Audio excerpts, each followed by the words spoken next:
Superfast news, आवाज जनसामान्यांचा। लोकसहभागातून घडला विकासाचा आदर्श। केंद्रीय प्राथमिक शाळेला मिळाली इंधन विहीर। माहूर येथील जिल्हा परिषद केंद्रीय प्राथमिक शाळेतील विद्यार्थ्यांना अनेक वर्षांपासून पिण्याच्या पाण्याच्या सुविधेचा अभाव भासत होता।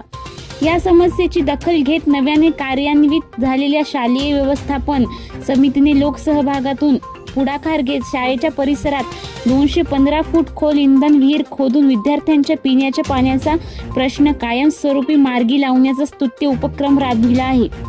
या कार्याचे सर्व स्तरातून कौतुक होत आहे। माहूर येथील जिल्हा परिषद केंद्रीय प्राथमिक शाळेत मराठी माध्यमाचे 178 तर उर्दू माध्यमाचे 134 असे एकूण 312 विद्यार्थी शिक्षण घेत आहेत। शाळेत पिण्याच्या पाण्याची कोणतीही कायमस्वरूपी व्यवस्था नसल्याने विद्यार्थ्यांना मोठ्या गैरसोयीचा सामना करावा लागत असे। मागील उन्हाळ्यात शालेय व्यवस्थापन समितीने जारमधून थंड व शुद्ध पिण्याच्या पाण्याची तात्पुरती व्यवस्था केली होती।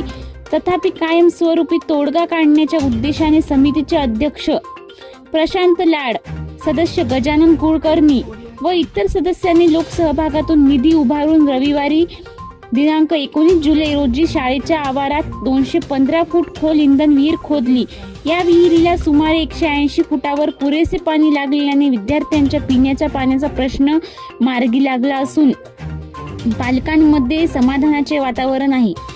खोदलेल्या इंधन विहिरीसह त्यावर विद्युत पंप बसविण्यासाठी भाजपा शहराध्यक्ष तथा नगरसेवक गोपू महामुने, सेवानिवृत्त मुख्याध्यापक पंजाब शिंदे, मुख्याध्यापक संजय वाठोरे, शाळेतील शिक्षक शिक्षिका, शालेय व्यवस्थापन समिती तसेच अंगणवाडी सेविकांनी आर्थिक योगदान दिले आहे। यामुळे विद्यार्थ्यांना वर्षभर स्वच्छ पिण्याचे पाणी उपलब्ध होणार असून शाळेच्या मूलभूत सुविधांमध्ये महत्त्वाची भर पडणार आहे।